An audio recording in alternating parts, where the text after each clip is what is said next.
I'm you live on ETV, live on Nisim 95.9 and 100.1 in Bogatanga and Tamale, also live on Facebook and all our social media handles. You're welcome. Here, if it's not a fact, we don't discuss them. My name is Samuel Shen. Tonight, we are talking about a very, very important and integral aspect of our jobs as journalists in this country, and that has to do with information. Today, the world is celebrating International Access to Information Day. How the access to information can help ease, information that otherwise would have been so difficult to access. The fight against corruption worldwide, without information, such fight is always on the losing end.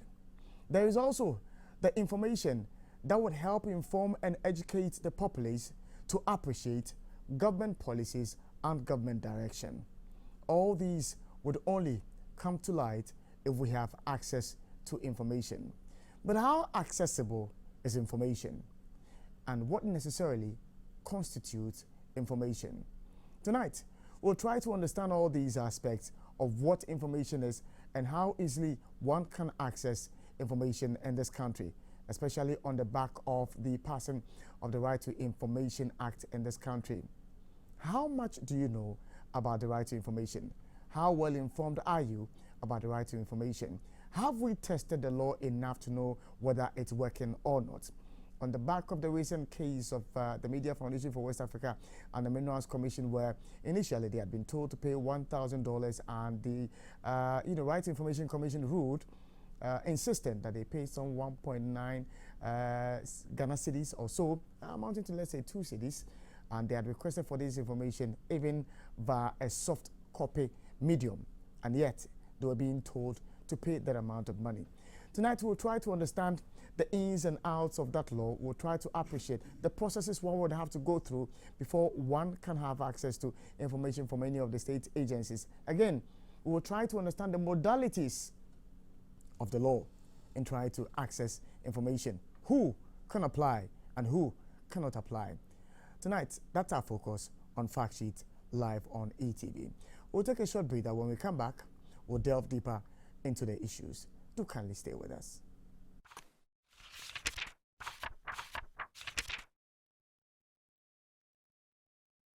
And you're welcome back to Fact Sheets live on ETV, live on Nisim 95.9 and 100.1 in Bogatanga and Tamale respectively. Again, my name is Samuel Shen and you are welcome to the conversation. To set the tone for our conversation, I'll try and read some information from the Right to Information Act 2019 Act 989, and then it will set the tone for our conversation tonight. And it speaks about the right to access to information, and it reads, a person has the right to information subject to the provisions of this act. The right may be exercised through an application made in accordance with Section 18. A person may apply for information without giving a reason for the application. Despite subsection 3, where an applicant requests that application be treated as urgent, the applicant shall state the reason for the urgency. Now, it goes on to speak about the responsibilities of governments to provide, or government institutions to provide information. And it says the government shall make available to the public general information on governance without an application from a specific person. It also says that a public institution shall, within 12 months from the date of the coming into force of this act and every 12 months after that date, compile and publish an up-to-date information in the form of a manual. 1. A list of departments or agencies under that public institution and a description of the organizational structure and responsibilities of each public institution, including details of the activities of each division or branch of the institution. A list of the various classes of information which are prepared by or are in the custody or under the control of each public institution. And then a list of the types of information that may be accessed or inspected free of charge or subject to a fee payable in respect of an access to information as specified under Section 75. Then it speaks about, information that is exempted, and several of them highlighted here. And then it goes on to speak about the application to access information. And it says that an application to access information held by a public institution shall be made in writing to the public institution, contain sufficient description or particulars to enable the information to be identified, indicate the form and manner of access required, state the capacity of the applicant to the satisfaction of the information officer to whom the application is made, if the application is made on behalf of another person. And it goes on to stipulate other processes one would have to go through in order to access information from any of the state institutions.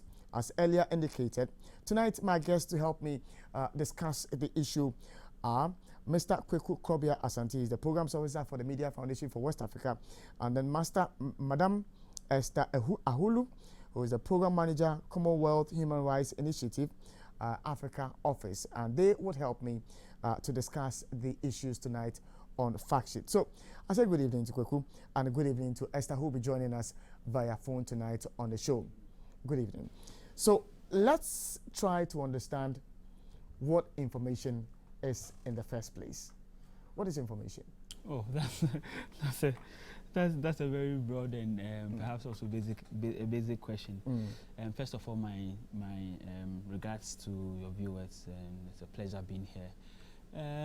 Information, the definition will be a bit difficult, but generally, any piece of news or item, about anything that one may be interested in, or perhaps just anything about news on anything that perhaps we need to know. Yeah. Okay. Now, I was asking that question on a very important day as today, where we are celebrating the International Day for the Universal Access to Information, and the theme for this year's celebration is the right to know, building back better with access to information. That's right. And so for different industries, what we classify as information may be different. That's depending upon what an individual does. That's right. And therefore, if we are talking about the access to information, is it purely about just government, or it's about the private sector, or it's even about individuals and their daily activities? Well, essentially we understand that information is as basic and fundamental a right as the air we breathe. We cease to die if we cease to receive information or take in information. It is just by this basic analogy that is extended to the way we conduct business, the way we do our public activities. And so when it comes to our right to know or access to information, largely it's about the public institutions, because those are the institutions that we are funding with our own pocket or with our monies. We pay taxes to fund them. And at some point, some critical private institutions, of course, but we also have to know that people also have their right to privacy, so that I can't come to you, Eshan, and say, can I know how much money you give to your wife every evening or your partner every evening, or every day to prepare food? That's just your private information. Yeah. And so our right to know is largely on the public and the public institutions, and what the public also need to know, because they have funded or they are supporting these institutions from their pockets or from the taxes that they pay every day. So let's zone into Ghana and look at the right to information. It's been long coming, virtually 20 years. Yes, over that we've been 20 fighting years. for the right to information, and we have it now. But do people really know the essence of the right to information law as it stands now?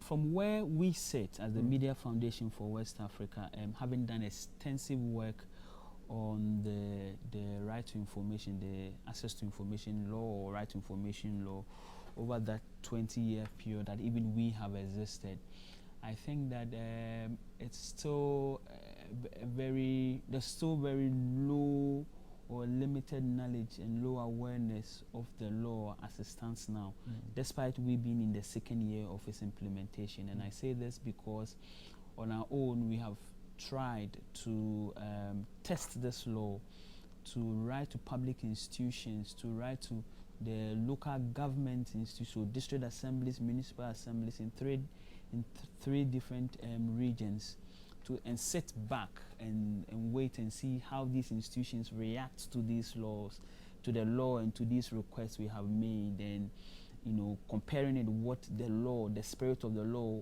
hopes to achieve, and what the tenets of the law stipulates that institutions must do when they receive requests.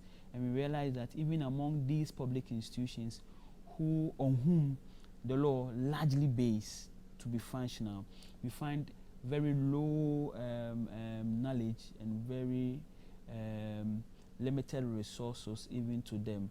And that is even to the public institutions. When you want to switch over to journalists whose work is basically dealing with information to the public, the awareness and understanding of the law is very low.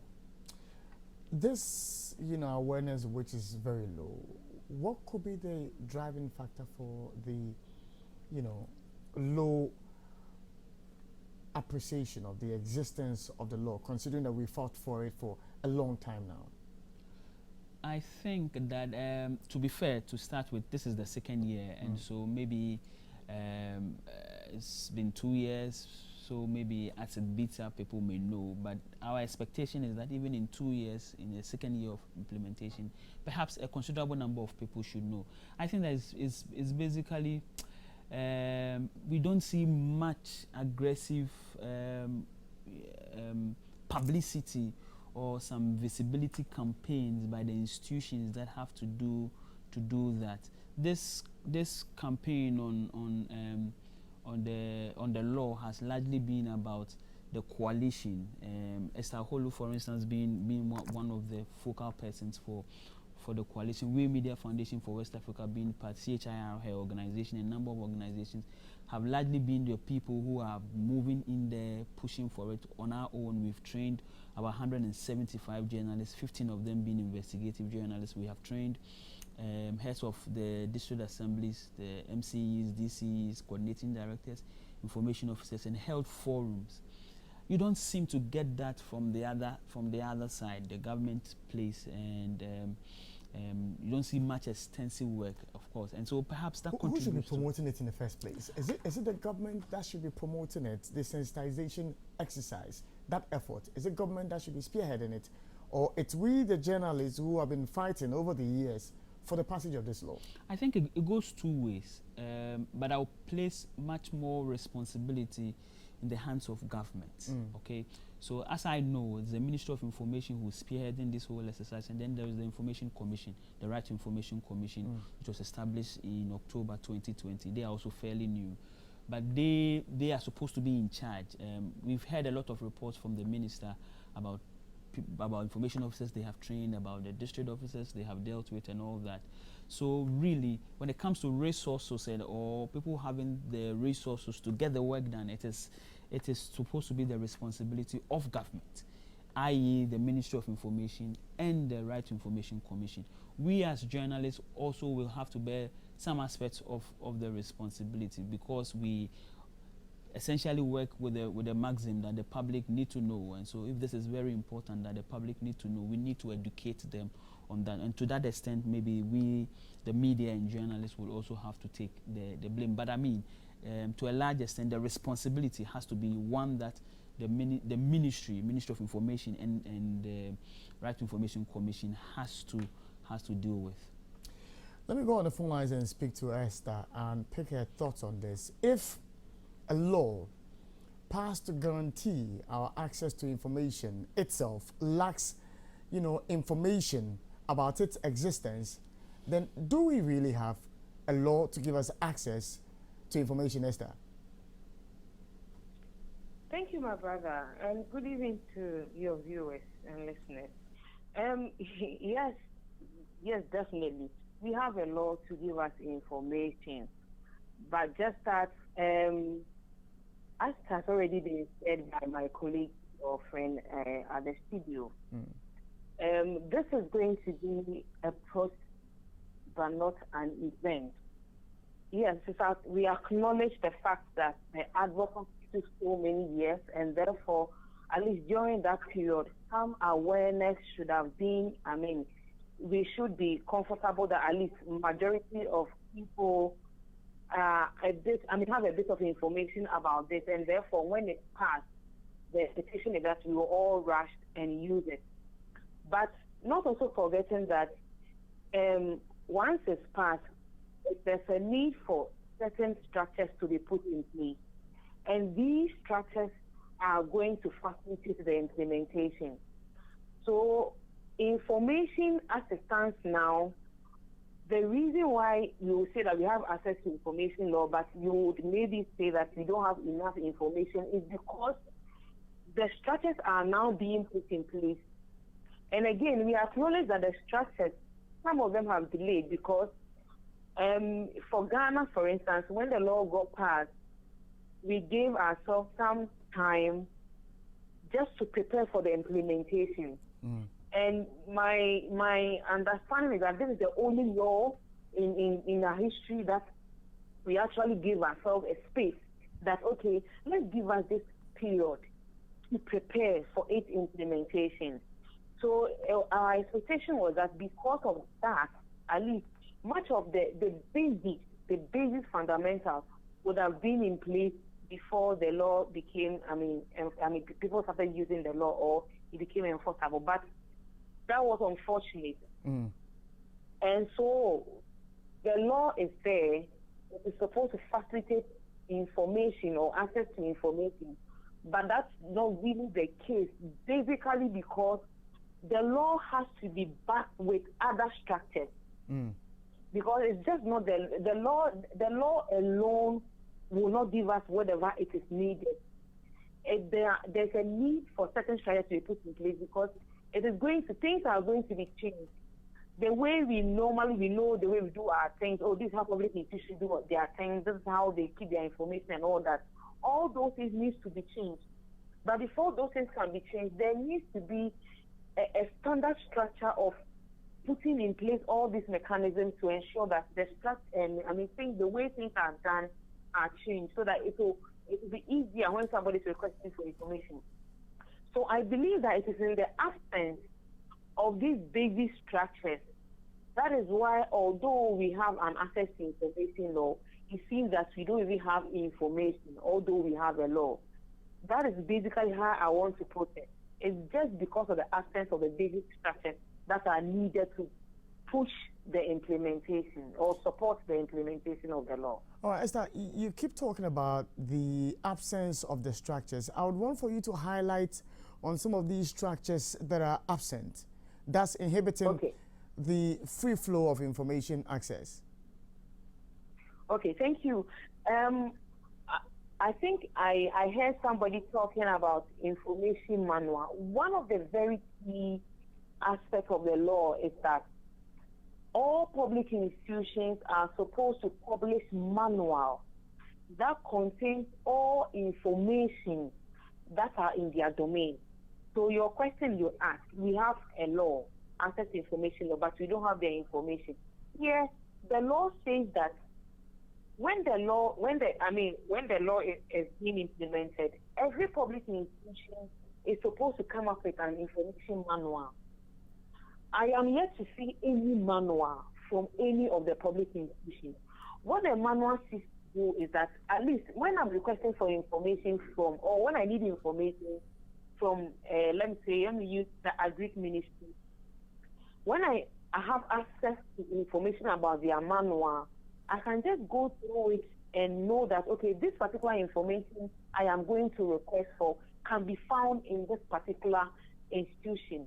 Or I check from that manual and I realize that, I cannot locate that particular, it's not that the specific information, but some background about the information, at least you know that, okay, this information, this ministry produce this information, they turn out, they do this ABCD, and therefore you can be able to identify that, okay, this is my request. If I find out it is through this institution, I'll get it. As we speak now, like I said, I am yet any manual, but that manual is supposed to be a public document because it's supposed to guide the public to know where to go.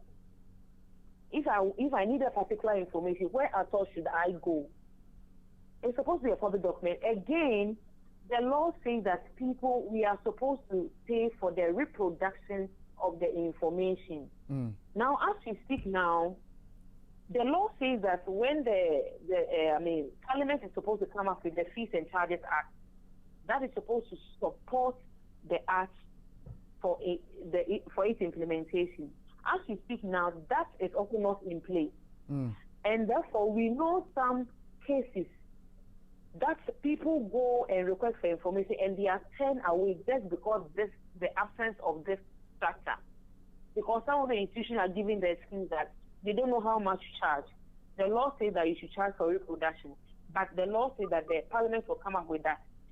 Up to now, almost 2 years into the implementation, that is also not out.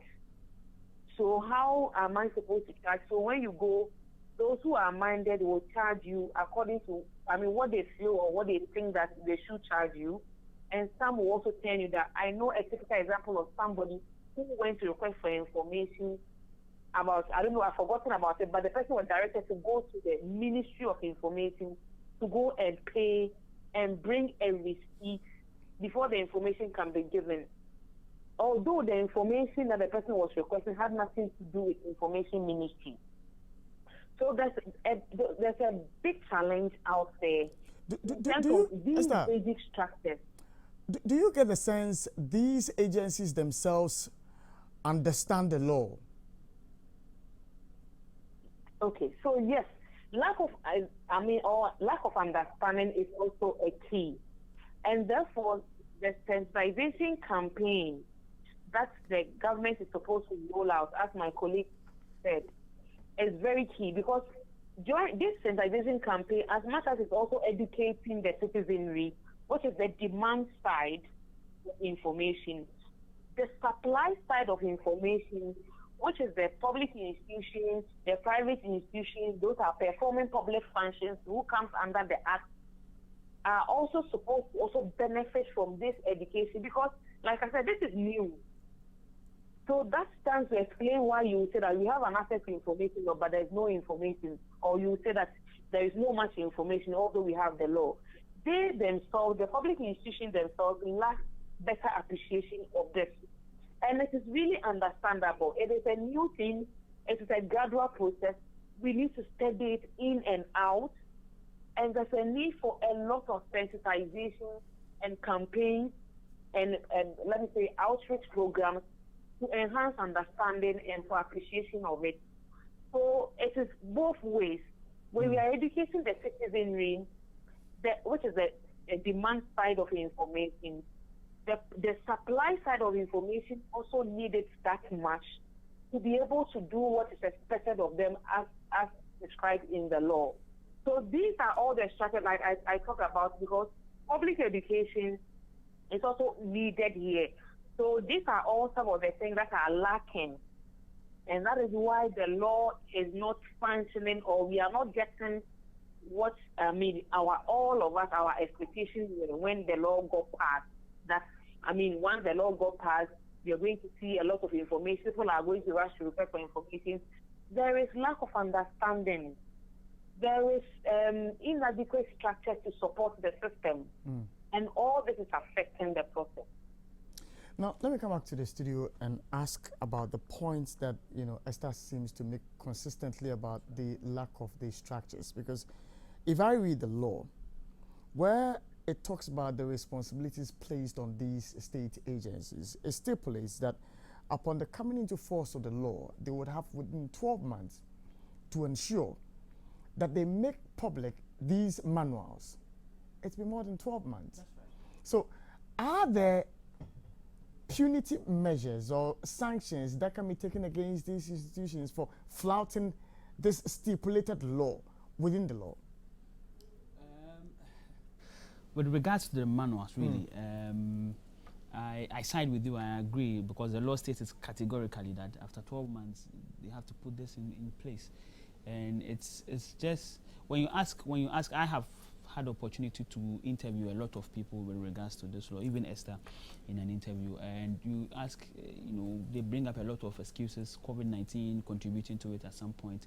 Yesterday we were at the media forum that the Information Commission organized, and it came up that they said they have put in place, they have submitted a draft document to the Ministry of Information to guide what the manual, how the manual should look like, or what the manual should contain.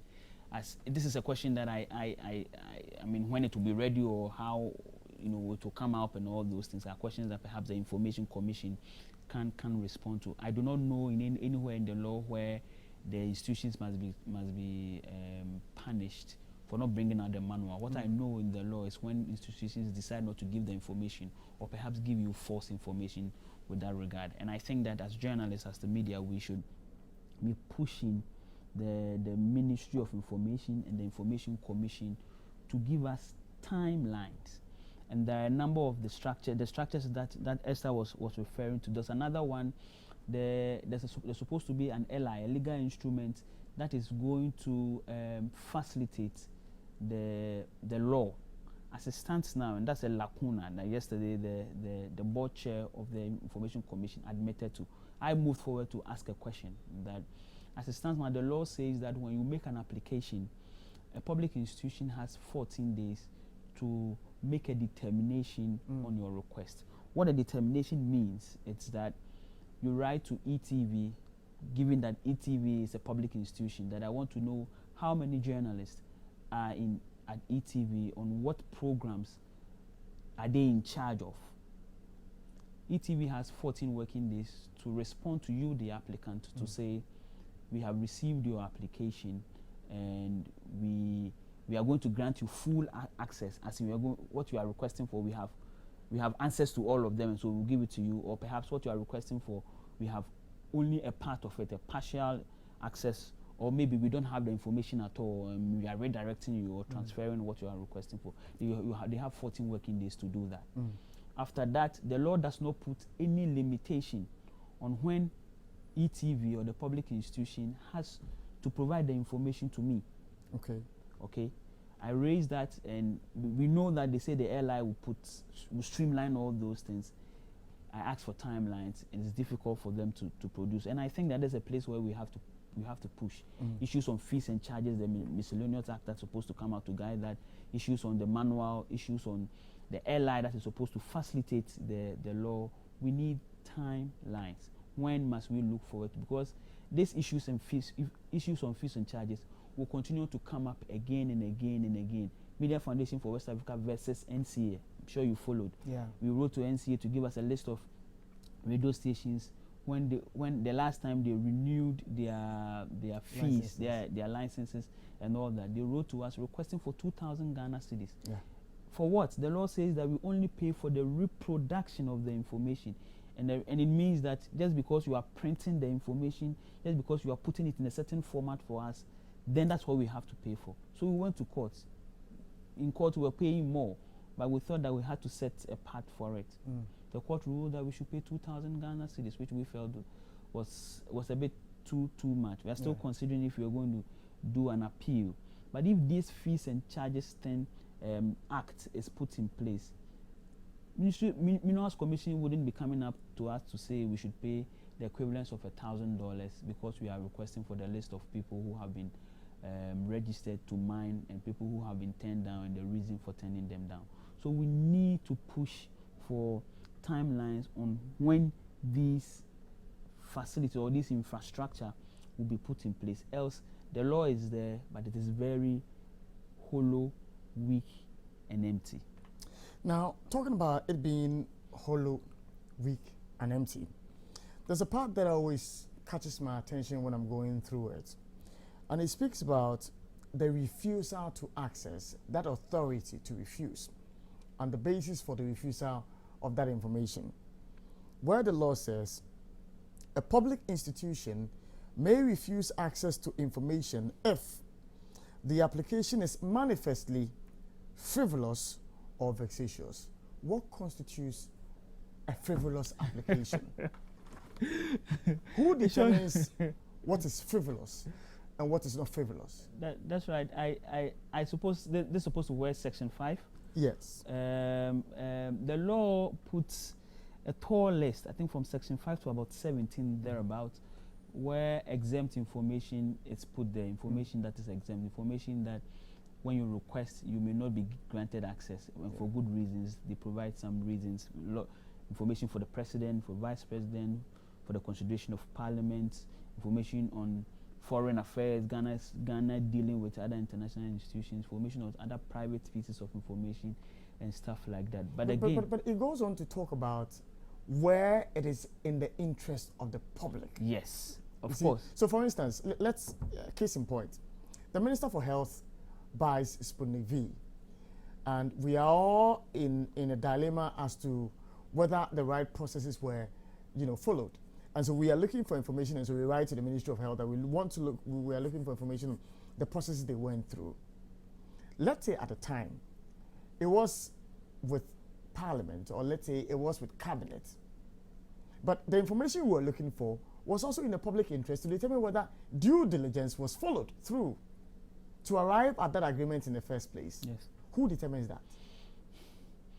See, these are interesting areas that perhaps we can put our hands to, and those are some of the things that we decided to take up, okay, and then push it over. So, for instance, the Saglemi housing project, back and forth, we wrote to the Ministries of Housing requesting for a copy because we thought that this was out there. They wrote to us that it's a matter on going investigations here and there, and so they can't grant us access. I think that would be very interesting for the example you are providing, that a journalist would write and make a request for this, and then they would come up with this reason, and then we'll go through the full mail. The law says that if you write and the information officer refuses you or decide not to even respond to you, at the end of 14 days, you can go to the next step, which is to do an internal appeal, write to the head of institution. If the head of institution fails to respond to you, then you go to the commission, the Right to Information Commission. You write appeal to them and then wait and for them to make a decision. So this Ministry of Health situation, for instance, I suppose that if somebody had written, I don't know the response the Ministry of Health would have provided, but if they provided that response, then perhaps it would be good grounds for us to test the law and go the full length. You're right, but let me go to the phone lines and speak to Esther on this, because you also mentioned it, and it's been something which I've been pondering on. If you go through, you realize 1, 2, 3, 4, 5, 6, 7, 8, I think 9, 10, and 11, maybe more, of the entire law. Let's say there are 20, no, there are about 80 subsections or sections or provisions in there. And then more than 12 of them are exempt information. And these are things that would be critical when it comes to information that may sometimes have to do with agreements and laws and due diligence in the fight against corruption. And 12 of them relating to key government areas are exempt. Esther, these exemptions, do they provide for a leeway for governments to escape the provision of information at all?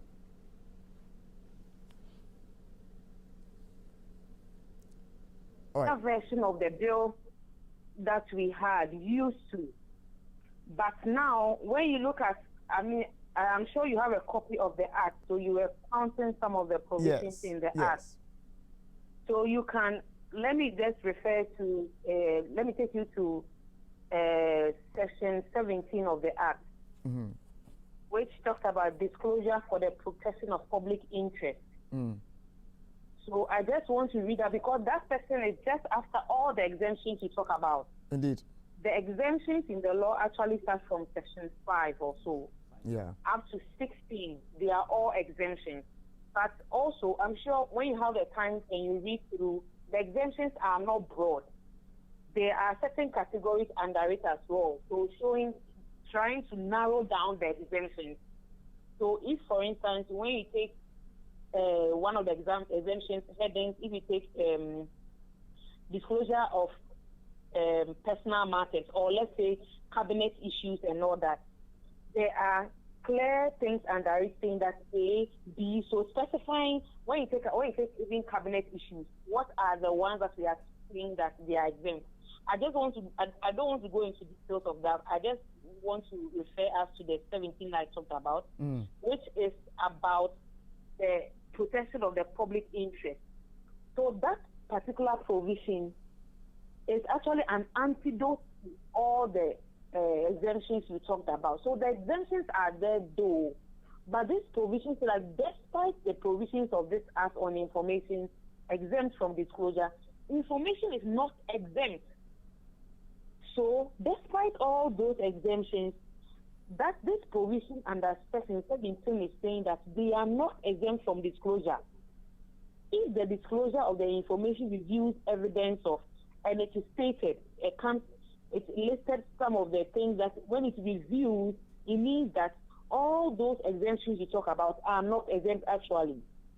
And it go ahead to say that, and the benefits of disclosure clearly outweigh the harm or danger that the disclosure will cause. So this, we call something we call the harm test.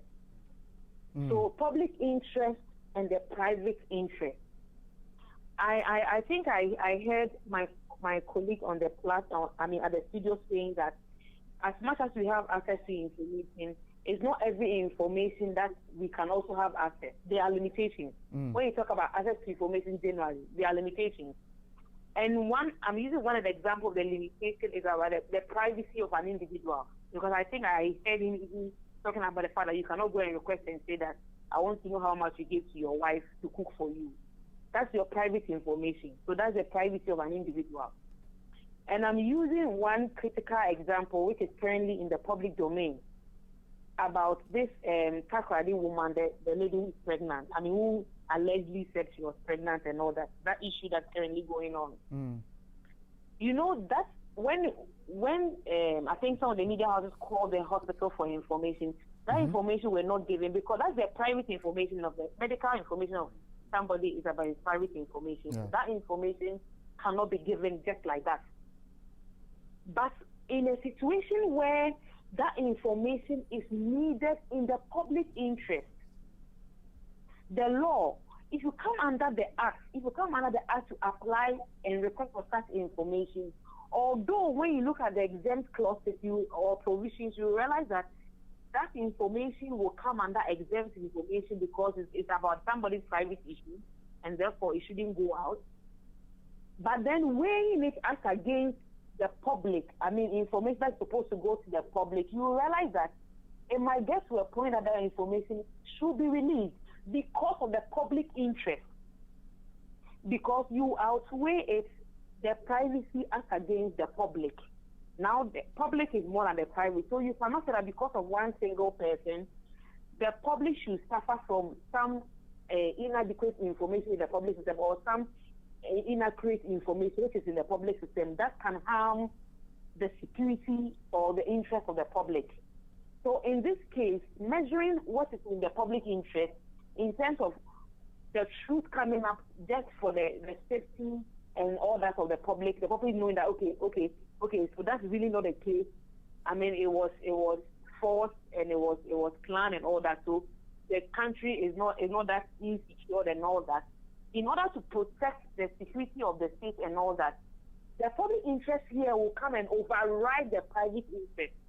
All I'm trying to tell is that all the exempt information that you just mentioned, that you asked whether the public or government will not use as a way to, hide information and all that. That is not the case because of Section 17.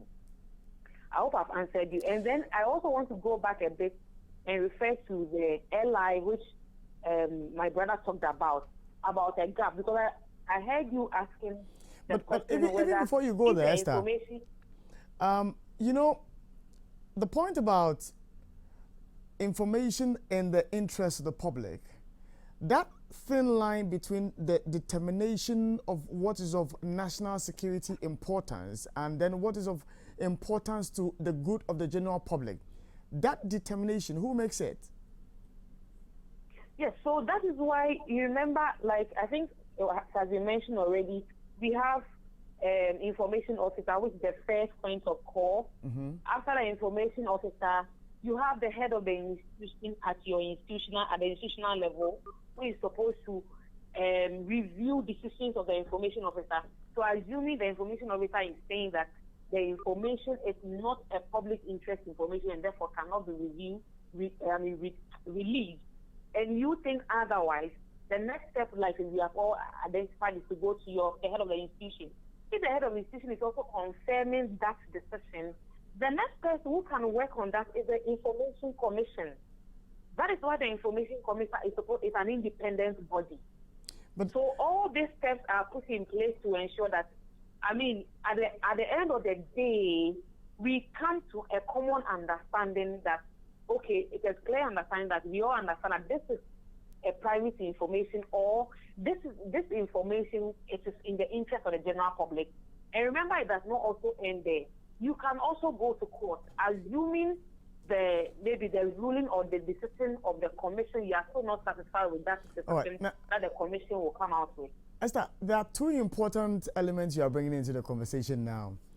One has to do with the element of money, because you're asking that if I am dissatisfied with the let's say, judgment of all these institutions, I would have to go to court. Going to court requires money. And so if I am limited by money, it means that I wouldn't have access to justice or to that information. Two has to do with time, because time is very relevant when it has to do with access to information. For instance, there have been cases where in the COVID-19, when the numbers were high, where people had come into the country and they had felt that per the reports they were holding, they were not negative, they were not positive. And yet, our tests had indicated that they were positive. And they were convinced, conducting self-tests, that they were negative. The tests show that. And so let's say that person works with an entity outside of Ghana. And so it's time-bound to travel back to where he or she is coming from and make the application for some information about the background of the company that is doing that. And then the recipient officer feels that that request is frivolous because their tests tells them that this person is positive. So on the basis of that, if the person rules that your request is frivolous, and then you have to go through all these mechanisms. But time is critical in this matter. What happens? Well, I think that the law makes room for situations like that. In section 1 of the law, and with your permission, I read. Why not? 1 clause 4, it says, despite subsection 3, and subsection 3 states, a person may apply for information without giving a reason for the application. 4, despite the subsection 3, when an applicant requests that the application be treated as urgent, the applicant shall state the reason for the urgency.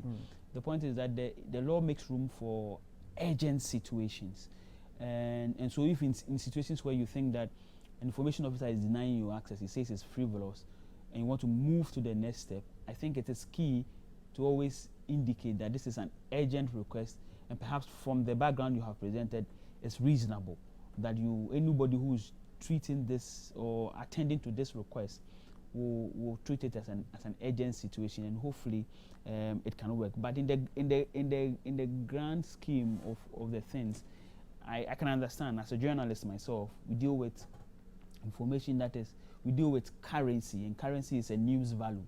When you are doing a story, you look at what is trendy at the moment, and you want to do a story to fit into it. But you are requesting for an information which you think that you don't want to also disclose to the public institution what you need the information for. Because if you disclose to them, you don't trust that the public institution will do what is right if they get to know that this is what you are going to do it, you're going to use it for. And so perhaps all those things can come up as a challenge, and it's something that we can all raise whilst we are feeding into this law, using it and talking about it. Hopefully in the next tweakings, in the next engagements on the law, some of these things can be considered in making adjustments. We'll go for a short breather. When we come back, the final question to my guests would be whether money can become an impediment. We'll be right back.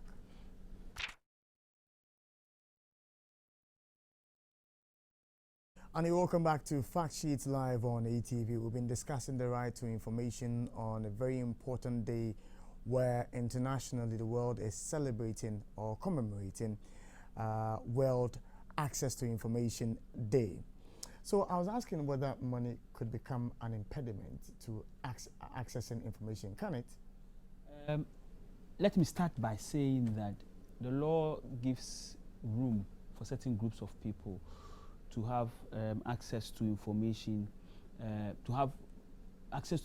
free of charge.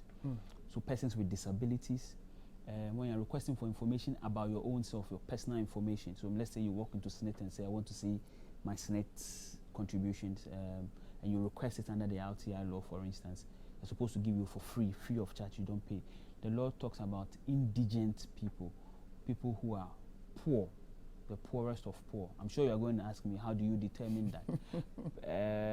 Perhaps the lawyers will say people who earn below the minimum salary wage bracket or something like that. Those are the three main people that the law says that they can access information for free. All the other people like us who may not be indigent, we are requesting for information not about ourselves, or we are not persons with disabilities. We are supposed to pay for the reproduction of the pieces of information that they are giving to us. But as it stands now, and given the background to this whole thing, I make the point that you have a lot of public institutions who are generally not willing to provide information, especially when you are a journalist. And I say this not by speculation, I say this by experience, because we have made about 36 requests to public institutions, and our findings indicate a general unwillingness of public institutions to release information, especially when you indicate that you are a journalist who obviously need the information to do your story. Given that background, a lot of public institutions are therefore beginning to hide behind the fees and charges, and we've already mentioned the lack of the infrastructure to facilitate this aspect. And so I think that fees and charges or money is beginning to look like a challenge or a weapon that some of these public institutions is going to use to deny us access to information. And I cite Media Foundation for West Africa versus the NCA, where they were requesting that we come and pay 2,000 cedis for information. Before you remember Ernest Nogbe, the MP for Ashaiman, and his issue with the Electoral Commission, he requested for data on some supposed professionals that the EC had hired to do their work for them. EC was also hiding behind the fees and charges issue. Our issue with the Minerals Commission, we wrote to them, they were also hiding behind the fees and charges issue that we should come and pay the equivalent of $1,000. Given these three examples that I have cited, I think that until we fix the problem of the infrastructure to facilitate the fees and charges issue, I think that money is beginning to look like it's a weapon to deny people access to information. And it's likely to reoccur again and again if you're going to ask for very key and critical pieces of information that the public institution is not comfortable releasing. They may hide behind fees and charges and charge you. Just a quick one. The RTI Commission, when you were going to them, did you pay any charges for them to, sit in the matter between you and the Commission? Not at all. But you went with legal representation? No, not at all. Not at all? No. Okay, that's fine. So let me ask same question to Esther, and then we'll bring the conversation to a close. Esther, you think money may become a tool for these institutions to prevent us from accessing information? Yes. Money has become an impediment, if that's what I heard. Is that what, can you put your question again? Yes, exactly what I was saying. Okay, yes, it is. And as my brother just said, I mean, there have been instances where, yes, the Commonwealth Human Rights Initiative, that is CHRI, which is the Secretariat for the Coalition on the Right to Information Ghana, on behalf of the coalition and even as CHRI, we have also made several requests, or supporting people to make requests. And then the findings is that some of them, like I said, some of them are turned back just because of the fact that there is no fee structure available to help or aid the process. So yes, it is really a challenge, and by now it should have been in place by now, because I don't think that has to do with the process that the airline is actually going through. So today when we went for the public forum, which was organized by the commission, the RTI commission, the commission actually indicated that as far back as March, April, thereabouts, they submitted a draft or a proposal on the Fees and Charges Act to the Finance Ministry. So as we speak now, that draft or proposal, because according to them, after submitting the proposal, they were also asked to bring justification for all the quotations that have been put there in the proposal, which they have already submitted. So as far back as somewhere like April, this document is still with the Finance Ministry. And as you said, we have a right to information law, but we don't have information as to what is it now, what is following the process in terms of getting that thing to Parliament for it to be passed. That has become a big challenge, and I think that if we have anything to do as stakeholders, as media people, as civil rights organizations, as a citizenry, if we have anything to do to support this RTI Act, then we need to speak out and push for some of these basic structures to come in place. Earlier on, I wanted to make submission about the importance of the airline because of some comments that you made concerning a manual, whether there's a penalty for the public institutions that have not brought out the manual yet. The law as we have now doesn't have any provision of that sort. And that is why the airline is needed. And as the Rights Information Coalition and the CHRI, we have submitted a proposal of how the airline is supposed to look like. We have actually come up with experts, we put experts together to draft an airline to support this act, which we have already submitted to the commission, which the commission actually indicated at the public forum today, the fact that we have submitted such documents. And when you go through that document, you realize that there's a portion that states that if a public institution refuses to submit a manual in the period as stated by the law, then these punishments or this penalty should be given to that public institution. So you see, these gaps in the law, the LI is here to support and provide solutions to the gaps in the law. All right, so one of the key things that is also needed is the LI. All right. Unfortunately, our time is fast spent and we'll need to wrap up now. I've been joined on the phone line for this conversation by Madam Esther Ahulu, who is the program manager for the Commonwealth Human Rights Initiative, Africa office, and Kweku Kobia Asante, who is a programs officer for the Media Foundation for West Africa. They joined me tonight. Kweku, I'm grateful. Esther, I'm grateful. Now, just before we wrap up, somebody sent a text message that I'll read to you here. He says, Sami, you guys asked for an RTI law. They've given you, but it has no wheels. Let's see whether it can move. Anyway, on that note, well, thank you. My name is Samuel Ishen, and Girl Vibes is up All right, next. thank you too. Bye-bye. Right. Enjoy the night.